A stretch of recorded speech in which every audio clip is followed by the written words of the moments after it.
علیکم ورحمۃ اللہ وبرکاتہ۔ برحبیب خدا خاتم الانبیاء صلوات، بر علی و اولاد علی صلوات، برائے خوشنودی امام زمانہ بلند تر صلوات۔ اعوذ باللہ من الشیطان الرجیم، بسم اللہ الرحمن الرحیم، الحمد للہ رب العالمین، والصلاة والسلام علی اشرف الانبیاء والمرسلین، الرسول المسدد المصطفى الامجد ابی القاسم محمد صلوات، وعلى اہل بیتہ الطیبین الطاہرین المعصومین المظلومین، الذین اذهب اللہ عنہم الرجس وطہرہم تطہیرا صلوات، وعلى صاحب دعوت النبویہ وصولۃ الحیدریہ والعصمت الفاطمیہ والحلم الحسنیہ وشجاعت الحسینیہ والعبادت السجادیہ وعلوم الباقریہ وآثار الجعفریہ ومعاصر الکاظمیہ والحجج الرضویہ والجود التقویہ والنقاوت النقویہ والہیبت العسکریہ والغیبت القائم بامر اللہ صلوات۔ اما بعد فقد قال اللہ تعالی فی محکم کتاب، بسم اللہ الرحمن الرحیم، هو الذی بعث فی الامیین رسولا منہم یتلو علیہم آیاتہ ویزکیہم ویعلمہم الکتاب والحکمہ وإن کانوا من قبل لفی ضلال مبین صلوات۔ تمام تعریفیں رب کائنات کے لیے جو اس کائنات کا پیدا کرنے والا ہے اور پالنے والا ہے، جس کے قبضہ قدرت میں میری اور آپ کی جان ہے، جس کے حضور حاضر ہو کر ہمیں اپنے اعمال کا حساب دینا ہے، اور تمام تر درود و سلام محمد و آل محمد کے لیے جو بارگاہ حق سے دین حق لے کر آئے اور اس کی حفاظت کا سامان کیا۔ سورہ جمعہ کی آیت نمبر 2 جو ہماری مسلسل گفتگو کا موضوع ہے، ایک کلیدی پیغام ہے جس میں رسالت کے 4 کام، جس کا مفہوم یوں ہے کہ وہی تو ہے وہ پروردگار جس نے ان امیین میں اپنے رسول کو مبعوث فرمایا، انہی میں سے جو ان پر اس کی تلاوت، اس کی آیات کی تلاوت کرتا ہے، ان کے نفوس کا تزکیہ کرتا ہے اور ان کو کتاب کی تعلیم دیتا ہے اور حکمت کی تعلیم دیتا ہے، اور اس سے قبل تو وہ کھلی ہوئی گمراہی میں تھے۔ عنوان ہماری گفتگو کا ہے کہ کربلا اسلامی تعلیمات کی درسگاہ ہے۔ مسلسل گفتگو اس عنوان پر اور اسلامی تعلیمات کے چراغ کی کرنوں پر بھی مسلسل گفتگو جاری ہے۔ ہم نے علم پر گفتگو کی، ہم نے ولایت پر گفتگو کی، فلسفہ حیات و موت پر گفتگو کی۔ آج ہماری گفتگو اسلامی تعلیمات کی اس عظیم الشان قدر پر ہے کہ جو مقصد بعثت قرار دی گئی۔ سورہ نون والقلم کی آیت نمبر 4 میں کیا ارشاد فرمایا؟ وَإِنَّكَ لَعَلَىٰ خُلُقٍ عَظِيمٍ، بے شک آپ اخلاق عالیہ کے مرتبے پر فائز ہیں۔ اور حضور نے خود کیا فرمایا؟ إِنَّمَا بُعِثْتُ لِأُتَمِّمَ مَكَارِمَ الْأَخْلَاقِ، بے شک میری بعثت تو مکارم اخلاق کی تکمیل کے لیے ہوئی ہے۔ آج کی گفتگو میں اخلاق کے بارے میں کچھ چند باتیں، وقت چونکہ کم ہوتا ہے اس لیے اہم موٹی موٹی باتیں۔ کیا ہے اخلاق؟ اخلاقی تعلیمات کیا ہیں؟ عام طور پہ سمجھا جاتا ہے، جو کہ ٹھیک ہے، کہ کھلا ہوا چہرہ اور دوسروں سے اچھی طرح پیش آنا، مسکراتا ہوا چہرہ اور اچھا سا رویہ رکھنا، اچھی گفتگو کرنا، اچھا سلوک کرنا، دوسروں کو عزت دینا، یقیناً یہ بھی قوت اخلاق کا حصہ ہے، یہ آؤٹ کم ہے، یہ مظاہر ہے۔ لیکن دراصل اخلاق کیا ہے؟ یہ دراصل اخلاق نہیں ہے۔ یہ مینرز بھی ہو سکتے ہیں، یہ آداب بھی ہو سکتے ہیں، یہ ایک اظہار عزت بھی ہو سکتا ہے، لیکن اخلاق کا تعلق اس سے کہیں زیادہ، بہت زیادہ انسان کی فطرت سے ہے، انسان کے باطن سے ہے، انسان کی نفس کی قوتوں سے ہے۔ اور ہمیں یہ سمجھنا ضروری ہے کہ اگر اس پر ہم نے توجہ نہ دی اور ہماری زندگی میں اخلاقی قدروں کا زوال شروع ہو گیا، جو کہ ہم اپنے ارد گرد چاروں طرف آج کل دیکھتے ہیں کہ اخلاقیات کی اہمیت کو ملحوظ خاطر نہیں رکھا جاتا، جس کی وجہ سے معاشرے میں انتشار ہے، جس کی وجہ سے آپس کے تعلقات اور آپس کے ایک دوسرے کے ساتھ رویے، لین دین، بزنس، کاروبار، خاندان، رشتہ داریاں، ہر قسم کے سماجی پہلوؤں پر جو ہے وہ آج کل ہم دیکھتے ہیں کہ ضرب پڑ رہی ہے، حملے ہو رہے ہیں، اور یہ ہماری سماجی معاشرہ جو ہے، ہماری جو بساط ہے معاشرے کی، وہ بہت بے چین ہے، بہت بے قرار ہے آج کا معاشرہ، اور زیادہ تر مادیت پرستی غالب آ چکی ہے، جس کی وجہ سے اخلاقی قدریں جو ہیں وہ دم توڑ رہی ہیں۔ اخلاق کیا ہے؟ اخلاق اس قوت کا نام ہے کہ جو انسان کو اپنے نفس کی قوتوں کو وحی کی روشنی میں عقل کے تابع کرنے میں مددگار ثابت ہو۔ یہ ہے قوت اخلاق۔ یہ کوئی نظر آنے والی چیز سچ نہیں ہے، لیکن انسان کی باطنی قوت ہے، اور انسان کے باطن میں یہ ظہور پذیر ہوتی ہے، اور اس کے بعد اس کا اظہار ظاہر میں ہوتا ہے۔ اس کا اظہار ہوتا ہے، جیسے عام طور پہ گفتگو میں کہا جاتا ہے کہ فلاں شخص بہت بااخلاق ہے، ہم نے اس کا صرف ظاہری دیکھا ہے، ہمیں اس کے باطن کا نہیں پتہ۔ دراصل صاحب اخلاق وہ اس وقت ہوگا جب اس کا باطن بھی پاکیزہ ہوگا، جب اس کا باطن بھی اسلامی تعلیمات کی روشنی سے منور ہوگا، جب اس کے باطن میں بھی رذائل اخلاق اور فضائل اخلاق کی باقاعدہ ایک تقسیم ہوگی، ان کی شناخت ہوگی، ان کی پہچان ہوگی، اور اس میں اتنی قوت ہوگی کہ وہ رذائل اخلاق سے پرہیز کر کے فضائل اخلاق کو اپنائے۔ وہ قوت جو انسان کو وحی کی روشنی میں اپنے نفس کی خواہشوں کو عقل کے تابع کرتی ہے، وہ ہے قوت اخلاق کی۔ اور ہمیں چاہیے کہ ہم اپنی آنے والی نسلوں کو، اپنے بچوں کو اس سے آگاہ کریں، تاکہ بچپن ہی سے ان کے اندر اخلاقی قدروں کو انکلکیٹ کر لیں۔ یہ معیار ہے ہمارے نزدیک، یہ ہماری تعلیمات میں معیار ہیں۔ ویسے تو آپ دیکھتے ہیں بہت سے ملکوں میں قانون اتنا سخت ہے کہ اس پر عمل کیا جاتا ہے تو اس معاشرے میں بہت سکون ہے اور بہت اطمینان بظاہر نظر آتا ہے، لیکن قانون اور اخلاق میں ایک بنیادی فرق ہے۔ وہ یہ فرق ہے کہ قانون کا تعلق انسان کے باطن سے نہیں ہے، قانون کا تعلق ظاہری سسٹم سے ہے، ظاہری نظام سے ہے، اور جس کی پابندی کرتے ہیں تو لوگ معاشروں میں امن اور سکون ہے، اور سب نظر آ رہے ہیں ہمیں، بہت سارے معاشرے ایسے ہیں۔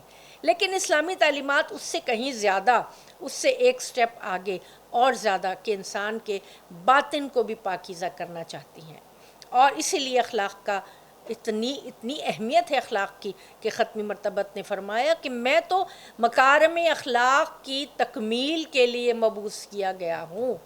مکارم اخلاق کیا ہے؟ اخلاقی فضائل، ان کو مکمل کرنے کے لیے اللہ تعالیٰ کا پیغام تو 1,23,999 پیغمبر بھی لائے تھے، اور ان پیغمبروں نے بھی اپنے زمانے میں اخلاقی تعلیمات کا، ظاہر ہے کہ انہوں نے نشر و اشاعت کی، لوگوں کو بتایا، تربیت کی، لوگوں کی سیدھا راستہ دکھایا۔ حضور کی بعثت مکارم اخلاق کی تکمیل کے لیے ہوئی ہے۔ وَإِنَّكَ لَعَلَىٰ خُلُقٍ عَظِيمٍ، آپ تو اخلاق عالیہ کے منصب پر فائز ہیں۔ سورہ نون والقلم کی آیت نمبر 4 سے یہ آیہ مبارکہ ہے۔ تو اب ہمیں یہ سمجھنا ہے کہ بنیادی تعلیمات جو ہیں وہ اخلاقیات کی، اسلام کی بنیادی تعلیمات جو ہیں وہ اخلاقیات ہیں، اور یہ اہم ترین قدر جو ہے اس کا وزن بہت زیادہ ہے۔ قیامت کے دن ایک پلڑے میں حسن خلق اور ایک پلڑے میں تمام عبادات ہوں تو حسن خلق کا پلڑا جو ہے وہ بھاری ہوگا۔ فرمایا تم میں سب سے بہترین وہ ہے جو حسن خلق رکھتا ہے۔ حسن خلق انسان کی پوری مکمل وجود کے اوپر جو ہے اس کا حاوی ہونا ہے۔ بالکل اسی طرح جیسے اعمال صالح اگر ہارڈ ویئر ہے تو سافٹ ویئر، آج کل کے کمپیوٹر کی زبان میں آپ کو بتا دوں کہ سافٹ ویئر جو ہے وہ اخلاق ہے۔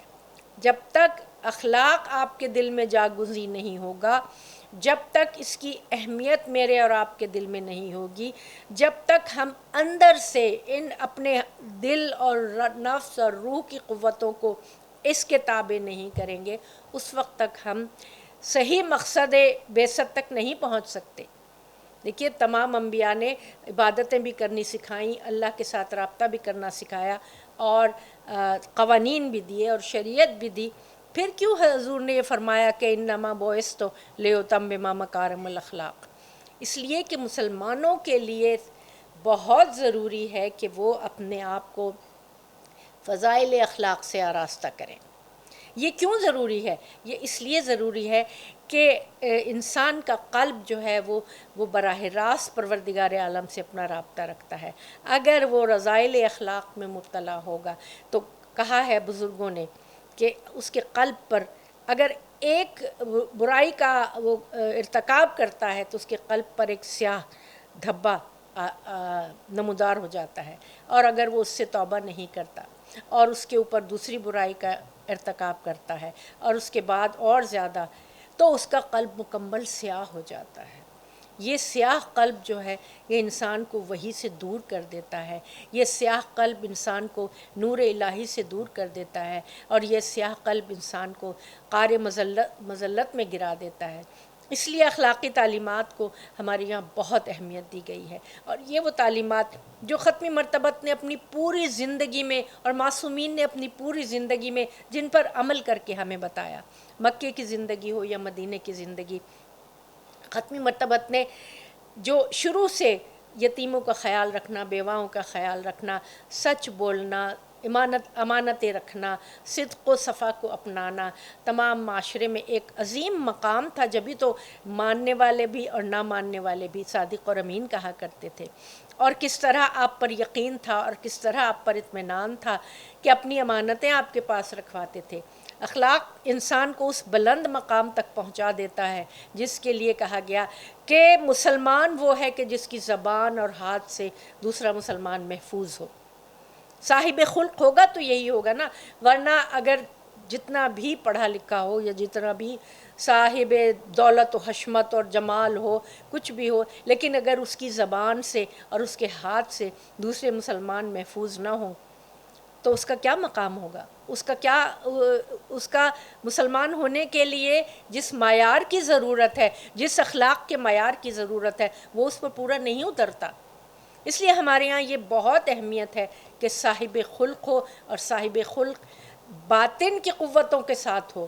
ظاہراً ضرور ہے، آپ نے دیکھا ہوگا بہت بڑی بڑی محفلیں اور بڑی بڑی دعوتیں جہاں دولت کے انبار اور جہاں بہت شان و شوکت نظر آتی ہے، وہاں لوگ اپنے بیسٹ بیہیویئر پر ہوتے ہیں، اور دعوتیں کرنا، کھلانا پلانا، عزت کرنا، وہ بظاہر ایٹیکیٹس ہیں، آداب ہیں، لیکن اس میں اخلاقیات کا کوئی سچ کوئی عنصر نہیں ہوتا، کیونکہ اکثر ہم نے دیکھا یہ سارا جو دکھاوا جو ہوتا ہے اس کے پیچھے مقصد یا تو مال کا حصول ہے، یا اقتدار کا حصول ہے، یا اپنے بزنس کے کسی فائدے کا حصول ہے، یا اپنا میل ملاپ بڑھانے کا اس سے فائدہ اٹھانا ہے، اس کا اخلاق سے تعلق نہیں ہے۔ لہذا میری کوشش ہے، کاش میری زبان میں اتنا اثر ہو کہ میں آپ لوگوں کو یہ سمجھا سکوں کہ اخلاق کتنا اہم ہے، اخلاقی اقدار کتنی اہم ہے، اور ہم اپنے اندر جب تک ان کو انکلکیٹ نہیں کریں گے اس وقت تک ہم اپنے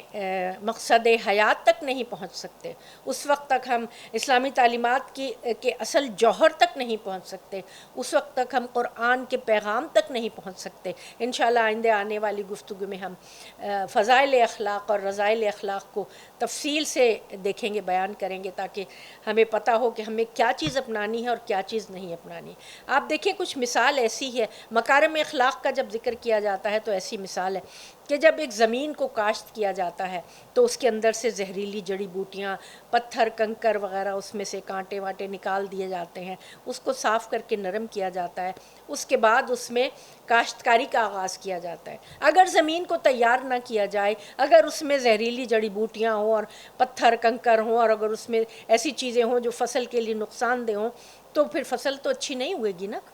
مکارم اخلاق کا مطلب یہی ہے کہ اپنے قلب کی زمین کو رذائل اخلاق سے پاک کرنا بہت ضروری ہے، یعنی کہ بری صفات سے اپنے آپ کو پاک کرنا ضروری ہے، تب جا کے اچھی صفات کی فصل اس کے اندر کاشت کی جا سکے گی۔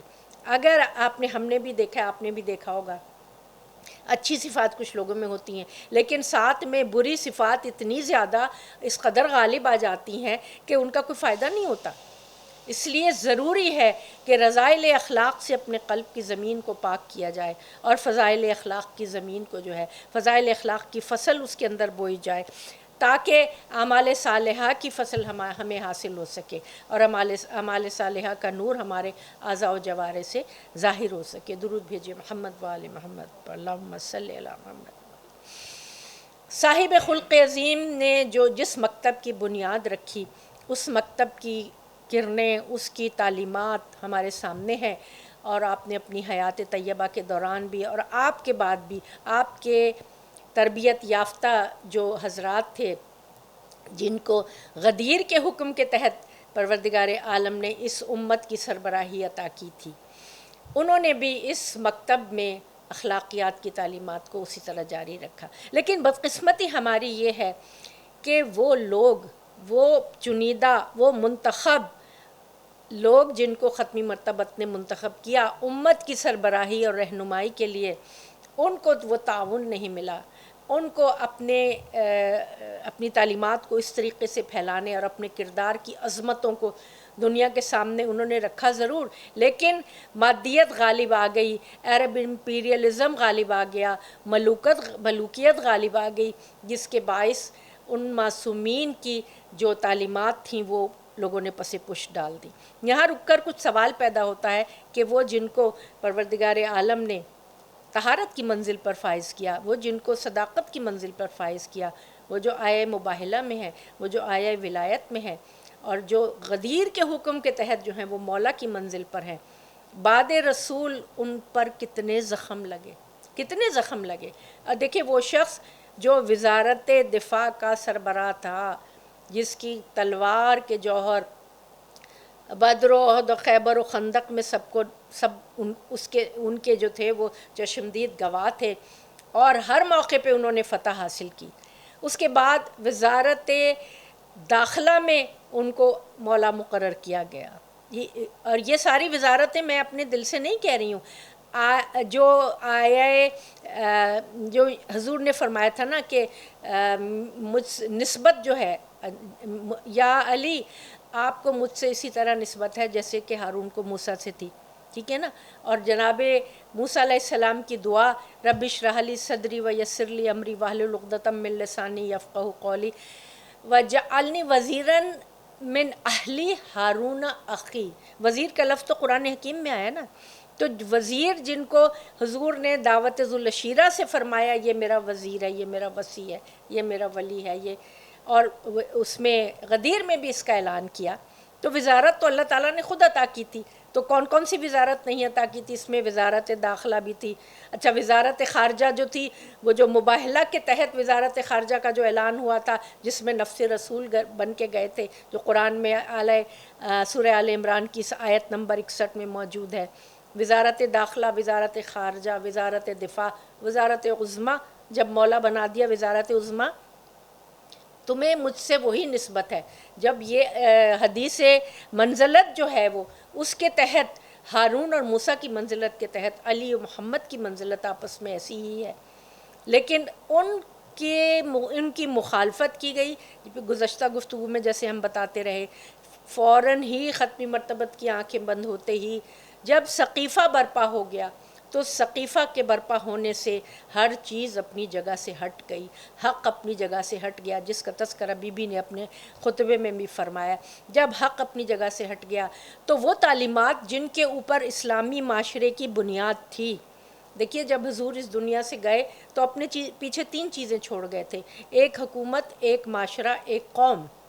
جب سقیفہ برپا ہوا تو وہ بنیادیں ہل گئیں ان تعلیمات کی، وہ بنیادیں جو کہ وحی کے اوپر جن کی بنیاد تھی، اخلاقیات کے اوپر جس کی بنیاد تھی، توحید کے اوپر جس حکومت، سلطنت، ریاست کی بنیاد تھی جو ختمی مرتبت نے 10 سال مدینے میں قائم تھی، وہ سب جو تتر بتر ہو گئی، وہ سب بکھر کے رہ گئی، کیونکہ سقیفہ میں جو بنیاد تھی وہ کوئی اور بنیاد تھی. تو کیا ہوا کہ سقیفہ میں اس کے بعد وہ حکومت بھی آہستہ آہستہ کمزور ہوتی چلی گئی، اور آپ نے دیکھا کہ تیسری خلافت کے زمانے میں اقربا پروری اور مال کا کس طرح غلبہ ہوا. مجھے تفصیل میں نہیں جانا ہے. حکومت کمزور ہوئی تو معاشرہ کمزور ہو گیا. وہ معاشرہ کہ جس میں اسلامی تعلیمات کا اس طرح دور دورہ تھا کہ جب لوگ ایک دوسرے سے جدا ہوتے تھے، جدا ہوتے وقت ایک دوسرے کو سورہ والعصر پڑھ کے سناتے تھے. وہ کیوں؟ کہ دیکھو تم کہیں اور جا رہے ہو، بس ان 4 اصولوں کا خیال رکھنا. کیا اصول ہیں؟ بسم اللہ الرحمن الرحیم، والعصر ان الانسان لفی خسر الا الذین آمنوا وعملوا الصالحات وتواصوا بالحق وتواصوا بالصبر. تو آپ نے کیا تعلیمات یہ ہیں کہ تمام انسان خسارے میں ہیں، صرف وہ لوگ جو ایمان لائے، جنہوں نے عمل صالح انجام دیا، جنہوں نے ایک دوسرے کو حق کی تلقین کی، جنہوں نے ایک دوسرے کو صبر کی تلقین کی. تو مسلمان جب ایک دوسرے سے جدا ہوتے تھے تو ایک دوسرے کو یہ یاد دلا دیا کرتے تھے کہ اسلامی تعلیمات کے پلے گرا باندھ کے رکھنا، اسلامی تعلیمات کو اپنے جسم و جاں کا حرز بنا کے رکھنا، ان سے دور مت ہونا، یہ معاشرہ تھا. لیکن جب معاشرے میں فتوحات کو اہمیت دی جانے لگی اور اسلام کی ترقی کا سبب سمجھا جانے لگا کہ مال آ رہا ہے اور فتح ہو رہی ہے، اور روم فتح ہو رہا ہے اور ایران فتح ہو رہا ہے، اور بے حساب مال آیا، وہ اتنا مال آیا کہ اس سونے کے دریا میں لوگوں کے ایمان بہہ گئے، لوگوں کی ترجیحات ختم ہو گئیں، مال کی تقسیم بھی جو ہے وہ اپنی مرضی کے مطابق ہونے لگی، طلقاء پھر سے جو تھے وہ مضبوط ہو گئے، اور اسلامی قدریں جو تھیں وہ کمزور ہوتی چلی گئیں. اور جب یہ سب کچھ ہوا تو وہ قوم بھی جو ہے وہ مزمحل ہو کر رہ گئی. اور جب حق خلافت مولا علی تک پلٹا ہے تو آپ نے دیکھا کہ کس طرح مولا علی کو مختصر سے عرصے میں 3 جنگوں کا سامنا تھا، جمل، صفین اور نہروان. اور صفین میں جب دیکھا کہ ہم تلوار سے فتح نہیں حاصل کر سکتے تو مکاری اور عیاری سے نیزوں پر قرآن بلند کیا. اس وقت مولا علی کی فوج کے لوگ بھی اتنے میچور نہیں تھے، اس وقت اتنی معرفت ان کو نہیں تھی، وہ بھی شک و شبہ میں مبتلا ہو گئے اور کہنے لگے کہ یہ تو قرآن لے کر آ گئے ہیں، جنگ بند کر دیجئے. حالانکہ مولا کو علم تھا کہ ان کی مکاری اور عیاری کا جو ہے وہ کیا مقصد ہے. لیکن دیکھیے امام وہ ہوتا ہے جو انسان اپنے لوگوں کی جان و مال کی حفاظت کرنے والا ہوتا ہے اور لوگوں کو امن و آشتی کی طرف لے جانے والا ہوتا ہے. جب معاویہ نے نیزوں پر قرآن بلند کیا اور لوگوں نے شور مچانا شروع کیا، اگرچہ کہ فتح چند قدم پہ تھی کہ مالک اشتر معاویہ کے خیمے کے قریب پہنچ گئے تھے، لیکن امام نے جنگ بندی کا حکم دے دیا، اس لیے کہ نیزوں پر قرآن بلند کیا تھا. لوگوں کو پتہ نہیں تھا کہ یہ کیا چال ہے، دراصل یہ چال یہ تھی کہ مسلمانوں کو بے وقوف بنانا تھا. تو اب ہم امام کے بعد مولا علی کے بعد دیکھتے ہیں کہ جب 21 رمضان کو مولا کی شہادت ہوتی ہے، فزت برب الکعبہ کا کلمہ بلند ہوتا ہے، تو آپ کے فرزند اکبر امام حسن علیہ السلام. کون ہے امام حسن علیہ السلام؟ وہ ہیں جو جوانان جنت کے سردار ہیں، وہ ہیں کہ جو مباہلے میں ابنانا کی نسبت سے تشریف لے گئے، وہ ہیں جو حدیث قصہ میں طہارت کی نسبت جن سے ہے، وہ ہیں کہ جن کو ختمی مرتبت اپنے سینے سے لگاتے تھے، کندھے پہ بٹھاتے تھے، ان کے لیے ناقہ بنتے تھے اور ان کو اپنے جگر کا ٹکڑا کہتے تھے.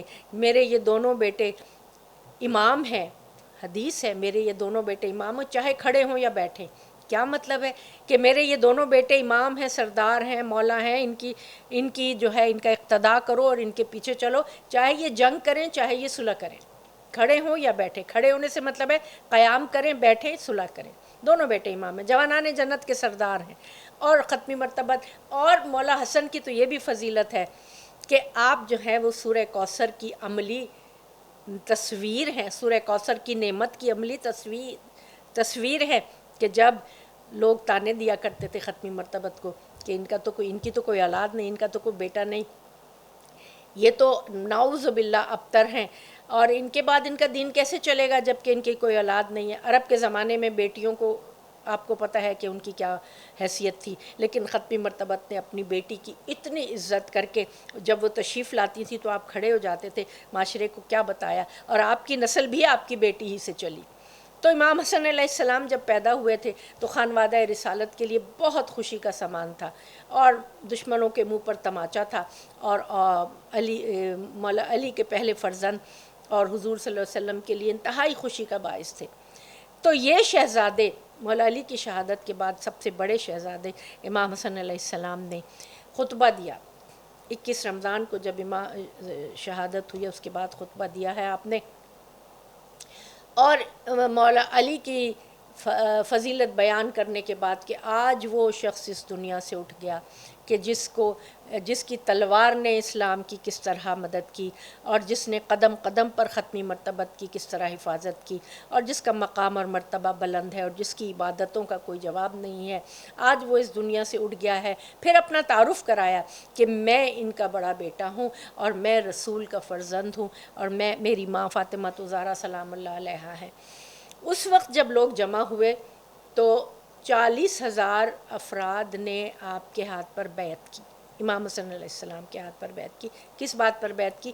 اللہ کی کتاب اور سنت رسول کے نظام پر ہم آپ کے ہاتھ پر بیعت کرتے ہیں۔ 40,000 افراد نے آپ بیعت کر لی، لیکن آپ کو پتہ ہے تاریخ اس زمانے سے امیر شام بلکہ باغی شام نے تو اپنا راستہ الگ چنا ہوا تھا، صفین کے مقام پر جنگ ہوئی تھی مولا علی سے۔ باغی شام نے 60,000 افراد کا ایک لشکر بنا کے امام حسن علیہ السلام سے جنگ کرنے کے لیے بھیجا، کیونکہ بظاہر جب بیعت کر لی تھی لوگوں نے تو وہ خلیفہ بھی مقرر ہو گئے تھے، حکمران بھی مقرر ہو گئے تھے، لیکن باغی شام نے تو انہیں قبول نہیں کیا تھا۔ 60,000 کا لشکر بھیجا تو امام نے اپنے سپہ سالار کے ساتھ اس کی سرکوبی کے لیے بھیجا امام نے۔ تو اس نے کیا کیا؟ اب یہاں رک کر سوچیں، جب اخلاقی معیار اتنے گر جاتے ہیں، جہاں سچ اور جھوٹ میں کوئی فرق نہیں رہتا، جہاں مکاری اور عیاری انسان بہت آسانی سے جو ہے اس پہ عمل کرنے لگتا ہے، اور جہاں منفعت اور جہاں مقصد جو ہے وہ دولت دنیا ہوتی ہے۔ اخلاق کا مقصد کیا ہے؟ اخلاق ہم اپنے دل میں کیوں انکلکیٹ کرتے ہیں کہ ہمارا مقصد قربتاً اللہ ہے، قربتاً اللہ ہے، اللہ کی خوشنودی کے لیے ہم اپنے آپ کو حسن خلق سے آراستہ کرتے ہیں۔ لیکن یہاں حسن خلق کی بالکل مخالفت وہ مکاری عیاری کی گئی کہ جو امام حسن نے 60,000 کا لشکر بھیجا تھا، معاویہ نے اس لشکر میں کس طرح پھوٹ پڑوائی کہ اس لشکر کے سپہ سالار کو کہا کہ امام حسن نے تو مجھ سے صلح کر لی ہے، تو تم کیا کرنے کے لیے آئے ہو؟ افواہ اڑائی، پروپیگنڈا پھیلایا۔ باطل کا سب سے بڑا ہتھیار ہی پروپیگنڈا ہوتا ہے۔ مجھ سے کیوں جنگ کرنے آئے ہو؟ اور ادھر امام حسن کو یہ پیغام بھیج دیا کہ آپ کے سپہ سالار نے تو میرے سے صلح کر لی ہے، تو آپ اب کس بنیاد پہ لڑائی کر رہے ہیں؟ اور بڑے بڑے جو جرنیل تھے، بڑے بڑے جو لشکر کے سردار تھے، ان کو رشوتیں دے کر خرید لیا۔ اس زمانے میں لوگ بہت آسانی سے بک جایا کرتے تھے، یہاں تک کہ جناب عبید اللہ ابن عباس تک جو ہیں وہ 1,00,000 درہم میں بک گئے تھے۔ اور یہ وہ مقام تھا جہاں ہم دیکھتے ہیں کہ اخلاقیات کا، ان کو اخلاقی قدروں کو جو ہے وہ پامال کیا جا رہا ہے۔ اب یہ مقام تھا، دیکھیے صلح حسن کی تھوڑی سی میں بیک گراؤنڈ آپ کے سامنے بیان کروں کہ جب دیکھا کہ مسلمان جو ہیں وہ بالکل ان کے دل شکستہ ہو چکے ہیں، وہ بک چکے ہیں، اخلاقی قدریں ختم ہو چکی ہیں، امام کے لشکر میں پھوٹ پڑ چکی ہے، امام کو اتنی تکلیف اذیت دی گئی، یہاں تک کہ آپ کے نیچے سے بستر بھی کھینچ لیا گیا، اور جب امام مدائن جانے لگے تو اس وقت آپ کو زخمی بھی کیا گیا۔ یہ وہ مقام تھا کہ جب معاویہ نے یہ دیکھا کہ علی اور فاطمہ کے فرزند ہیں اور ان کو میں اور کسی طرح تو شکست نہیں دے سکتا، تو معاویہ نے پھر صلح کا پیغام بھیجا تھا۔ اور یہ مقام تاریخ کا ایک ایسا اہم ترین مقام ہے۔ صلح کوئی پہلی دفعہ نہیں کی تھی، صلح حدیبیہ ہو چکی تھی، اور صلح حدیبیہ میں بھی بہت سے لوگوں کو اعتراض ہوا تھا کہ آپ نے دب کے صلح کی ہے، آپ نے جھک کے صلح کی ہے، لیکن صلح حدیبیہ پہ انا فتحنا لک فتحا مبین کی جو آیت اتری تھی اس نے بتا دیا تھا کہ 2 سال کے بعد جو ہے وہ آپ کو فتح مکہ کی ہے خوشخبری ملنے والی ہے۔ تو امام کی نظریں دور رس ہوتی ہیں جیسے نبی کی نظریں دور رس ہوتی ہیں۔ تو جب معاویہ نے صلح کا پیغام بھیجا تو امام دیکھ رہے تھے کہ اس وقت جنگ کرنا سوائے مومنین کا خون بہانے کے اور کچھ حاصل نہیں ہوگا، اور اس وقت معاویہ کے ہاتھ میں اگر ہتھیار آزادانہ چلنے لگے تو چن چن کے اہل بیت کے تمام افراد کو قتل کر دے گا، اور محبان اہل بیت کو بھی قتل کر دے گا، اور نعوذ باللہ اسلام کا نام و نشان مٹ جائے گا۔ یہاں امام کا جو صلح کا اقدام تھا نا، یہ اسلامی تعلیمات کی حفاظت کے لیے بالکل اسی طرح تھا جیسے جنگ بدر میں اور جنگ خندق و خیبر میں تلوار اٹھا لینا تھا، وہ تھا، اور کہیں حکومت قبول کر لینا۔ مولا علی کی مثال سامنے تھی کہ آپ نے حکومت قبول کر کے اسلامی تعلیمات کی حفاظت کی۔ یہاں امام حسن علیہ السلام نے صلح کر کے اسلامی تعلیمات کی حفاظت کی، اور آگے چل کے ہم دیکھتے ہیں کہ کربلا میں یقتلون اور یقتلون کر کے جو ہے وہ اس طرح اسلامی تعلیمات کی حفاظت کی گئی۔ تو آپ ائمہ معصومین کی حیات طیبہ میں آپ دیکھیں، ہر امام کے زمانے کے حالات مختلف تھے، لیکن سب کی منزل ایک تھی۔ سب کی منزل کیا تھی؟ اسلامی تعلیمات کی حفاظت۔ ہمارا موضوع بھی یہی ہے کہ کربلا اسلامی تعلیمات کی درسگاہ ہے، کربلا بھی اسلامی تعلیمات کی حفاظت اور اس کی نشر و اشاعت کا سامان ہے۔ تو امام حسن علیہ السلام نے جب آپ کو صلح کا پیغام ملا، دیکھیے یہاں فرق صاف ظاہر ہے، امام حسن علیہ السلام کو صلح کا پیغام ملا تھا، صلح کی پیشکش تھی، جنگ کی پیشکش نہیں تھی، اور امام حسین علیہ السلام کا معاملہ بالکل مختلف تھا۔ ان کے سامنے تو فوجیں آ گئی تھیں تو ان کو تو جنگ کرنی تھی۔ یہاں امام حسن علیہ السلام نے یہ منظر جب دیکھا کہ مسلمان جو ہیں ان کے حوصلے بالکل پست ہو چکے ہیں، جنگ سے کوئی فائدہ نہیں ہوگا سوائے اس کے کہ وہ تمام کو شہید کر دے گا، قتل کر دے گا، اور اس شہادت اور اس قتل سے بھی کوئی خاص فائدہ حاصل ہونے والا نہیں ہے، تو یہ فکر ذہن میں رکھے، دیکھیے بہت دور رس نگاہیں ہیں، یہ فکر ذہن میں رکھی کہ اس وقت صلح کی جائے اور ان شرائط پر صلح کی جائے کہ جن سے اسلامی تعلیمات کا درخشاں چہرہ دنیا کے سامنے آئے، اور مکر و فریب کے چہرے کی نقاب بھی کھنچ جائے اچھی طرح سے، ان کا بھی چہرہ دنیا کے سامنے آ جائے۔ تو جو شرائط تھیں بہت اہم شرائط تھیں جن کی چیدہ چیدہ میں آپ کے سامنے رکھتی ہوں۔ سب سے پہلی شرط یہ تھی، معاویہ نے یہ آفر کی تھی کہ آپ شرائط مقرر کریں۔ سب سے بڑی فتح تو امام کی یہی تھی کہ آپ نے شرائط مقرر کی، اور کیا شرائط تھیں؟ پہلی شرط یہ تھی کہ معاویہ اللہ اور اس کے رسول کے حکم کے مطابق حکومت کرے گا۔ دوسری شرط یہ تھی معاویہ اپنے بعد کسی کو جانشین مقرر نہیں کرے گا۔ تیسری شرط یہ تھی کہ اہل عراق کے لیے امن ہوگا۔ چوتھی شرط یہ تھی کہ بیت المال امام حسن علیہ السلام کے پاس ہوگا۔ پانچویں شرط یہ تھی کہ محبان اہل بیت کے لیے امن ہوگا۔ چھٹی شرط یہ تھی کہ سب و شتم کا جو سلسلہ مولا علی کے لیے معاویہ نے شروع کیا ہوا تھا اس کو بند کر دیا جائے گا۔ پھر ساتویں شرط یہ تھی کہ احواز کا جو مال آ رہا ہے وہ صفین اور جمل کے مقتولین کی اولاد کو ملے گا۔ اور آٹھویں شرط یہ تھی کہ اہل بیت کے لیے امن اور امان ہوگی۔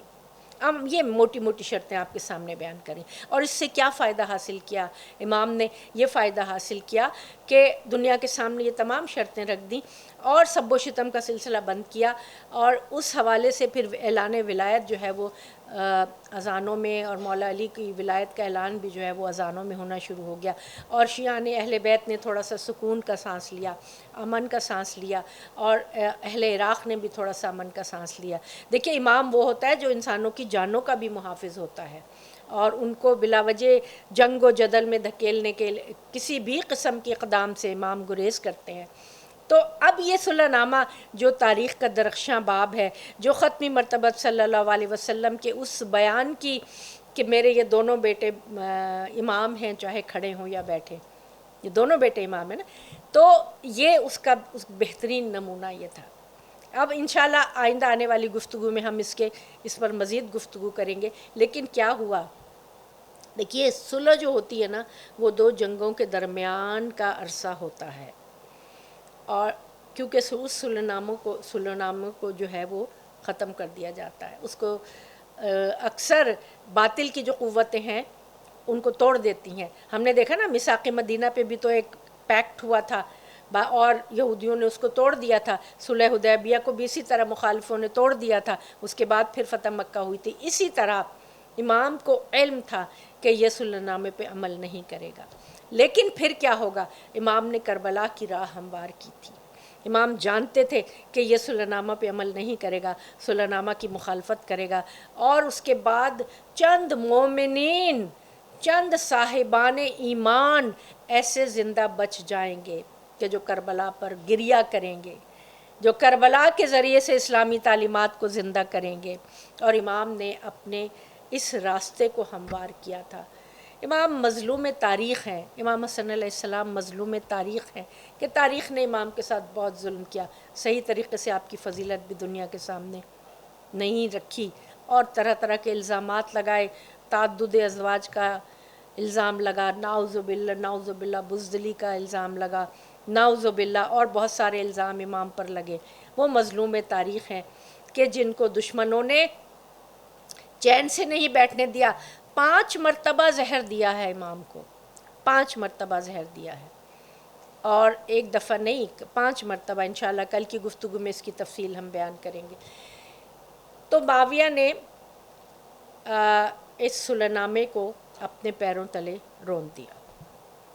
جیسے ہی یہ صلح نامہ سامنے آیا ہے، معاویہ نے کہا کہ یہ میرے قدموں کے نیچے ہے، اور صلح نامے کو توڑ دیا گیا۔ لیکن یہاں رک کر میں آپ کے سامنے ایک بات عرض کروں کہ اگرچہ صلح نامے پر عمل معاویہ نے نہیں کیا، لیکن فرزند رسول امام حسن علیہ السلام اور امام حسین علیہ السلام دونوں نے اس صلح نامے کی آخر وقت تک جو ہے وہ پابندی کی۔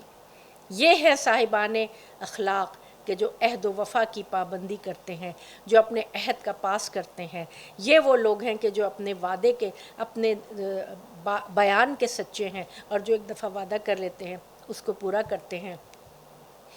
اور وعدہ بھی کیسا وعدہ کہ جو طفلی کا وعدہ فرزند رسول نے کربلا میں اپنا وعدہ طفلی نبھایا، اور جب کربلا کی طرف چلے ہیں، راستے میں قافلہ گزر رہا ہے کہ میرے مولا کو تھوڑی سی نیند آئی، گھوڑے پر ہی امام کو تھوڑی سی اونگ آئی، اور جب آپ بیدار ہوئے تو آپ نے کلمہ استرجاع بیان کیا، کلمہ استرجاع، انا للہ و انا الیہ راجعون۔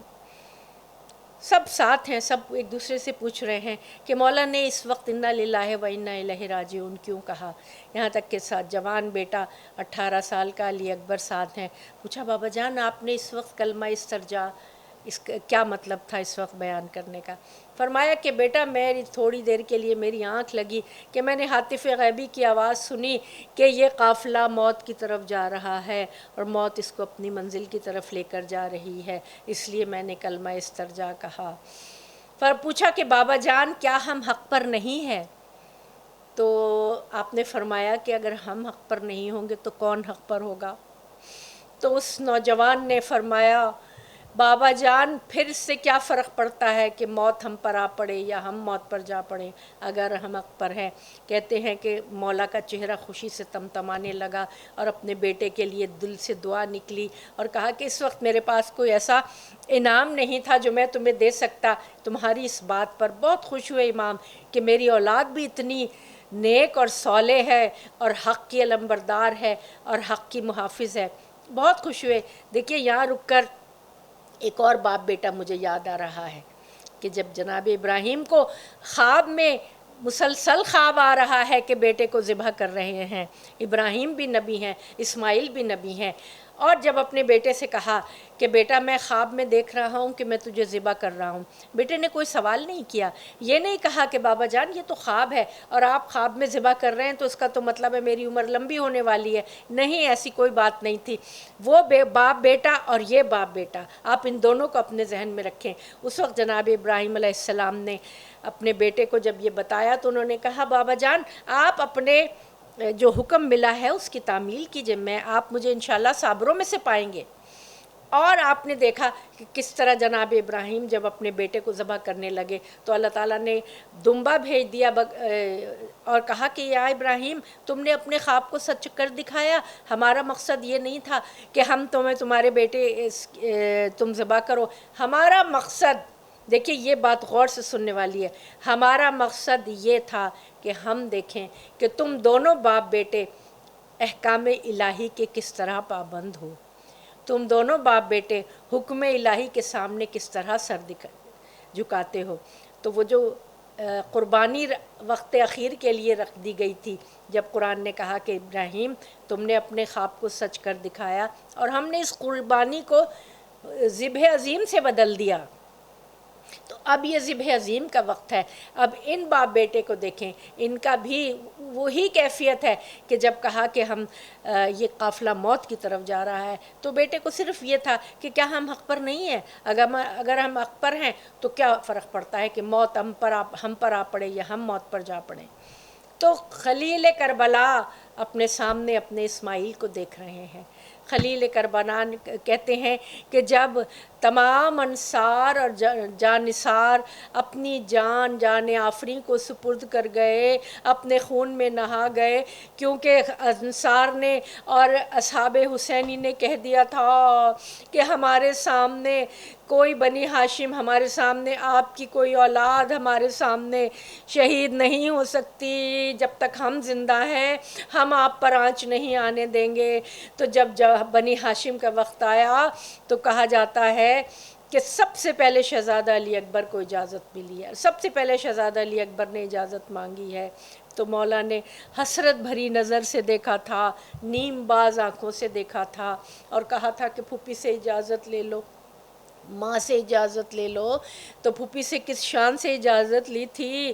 کہا تھا پھوپھی اماں یہ بتائیے کہ آپ کا مرتبہ زیادہ بلند ہے یا میری دادی فاطمہ زہرا کا مرتبہ زیادہ بلند ہے؟ جناب زینب نے کہا بیٹا کہاں میں، کہاں خاتون جنت، میں سمجھ گئی کہ تم اذن جہاد مانگنے آئے ہو، جاؤ بیٹا جاؤ، میں نے تمہیں بھیجا، اجازت دی، ماں سے اجازت لی، میرے مولا نے اپنے فرزند کو اجازت دی.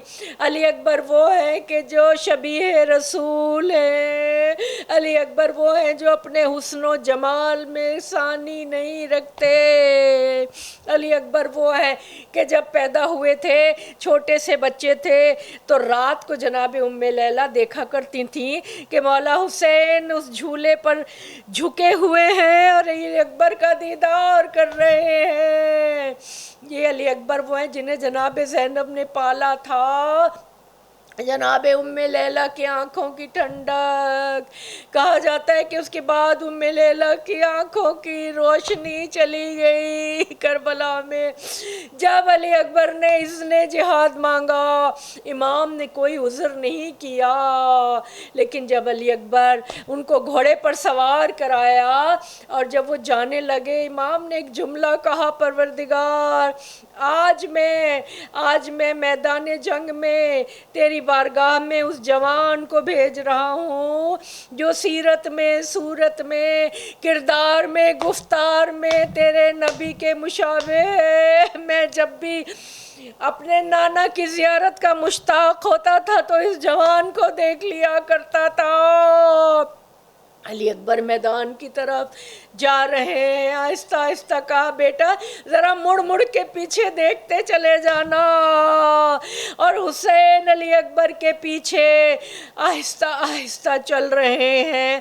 علی اکبر رکے ایک دفعہ اور پوچھا بابا آپ تو مجھے رخصت کر چکے، آپ میرے پیچھے کیوں آ رہے ہیں؟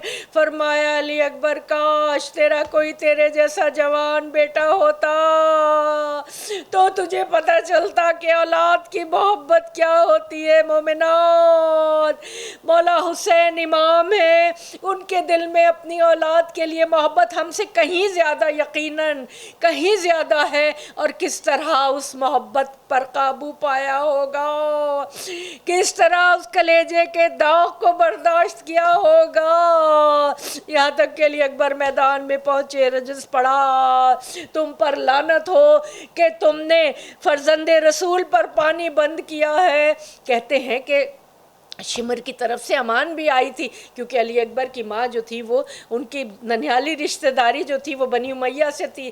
جب اس امان پر علی اکبر نے لعنت بھیجی اور کہا میں اپنے بابا کے اوپر قربان ہونے کے لیے آیا ہوں، بہت بہادری سے جنگ کی، یہاں تک کہ ایک دشمن نے ایسا نیزہ مارا جو علی اکبر کے سینے میں پیوست ہو گیا، یا بتاؤ ادرکنی کی آواز بلند ہوئی۔ شہادت سے پہلے تو ایک جنگ کے بعد کہتے ہیں کہ علی اکبر واپس بھی آئے تھے، 2 مرتبہ حملہ کیا ہے علی اکبر نے۔ جب واپس آئے تھے کہا تھا بابا جان پیاس مجھے مارے ڈالتی ہے، پیاس مجھے ہلاک کیے دے رہی ہے، تھوڑا سا پانی مل جاتا تو پھر آپ میری جنگ دیکھتے۔ تو امام نے کہا بیٹا، اپنی زبان امام نے علی اکبر کے منہ میں دی، انہوں نے گھبرا کے کھینچ لی، کہا آپ کی زبان مجھ سے بھی زیادہ خشک ہے۔ کہتے ہیں کہ امام نے اپنی انگوٹھی علی اکبر کے منہ میں دی، جاؤ بیٹا رسول خدا تمہیں سیراب کریں گے۔ ایک تو بیٹا حسین و جمیل شبیہ پیغمبر، اس کے بعد اس مقام پر پانی طلب کرے، میرے مولا کے اوپر کیا گزری ہوگی۔ علی اکبر کی آواز آخری استغاثہ سن کر امام گرتے پڑتے لاش پر پہنچے ہیں، گھٹنیوں کے بل چلتے دشت کربلا، میرا دلبر کدھر گیا، عرض نینوا علی اکبر کدھر گیا، نکلا ہوں میں شہید پسر کی تلاش کو، دکھلا مجھے میرے در یکتا کی لاش کو۔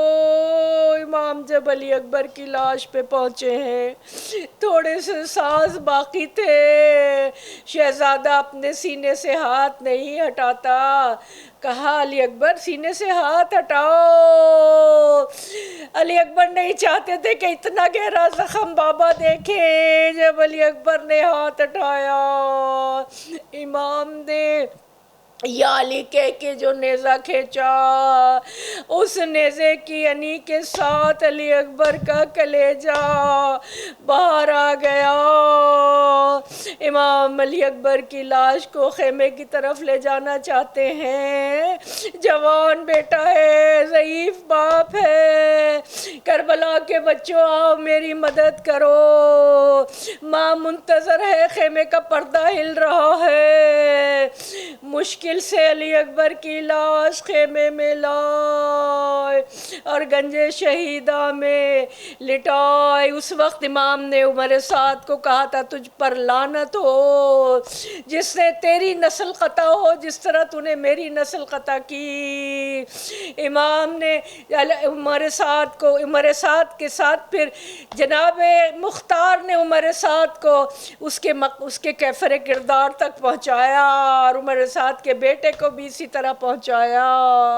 الا لعنت اللہ علی القوم الظالمین وسیعلمون الذین ظلموا ای منقلب ینقلبون۔ پروردگار ہماری اس قلیل سی عبادت کو اپنی بارگاہ میں قبول فرما، پروردگار ہمارے جوانوں کو علی اکبر کا جذبہ عطا کر، ہمارے جوانوں کو حسن خلق عطا کر، حسن خلق کی اہمیت سے آگاہ کر پاک پروردگار، ہم سب کو حسن خلق کی اہمیت سے آگاہ کر، اپنی آخری حجت کے ظہور میں تعجیل فرما، ہمیں ان کے اعوان و انصار میں شامل فرما، پر محمد وآل محمد صلوات، اللہم صلی علی محمد وآل محمد۔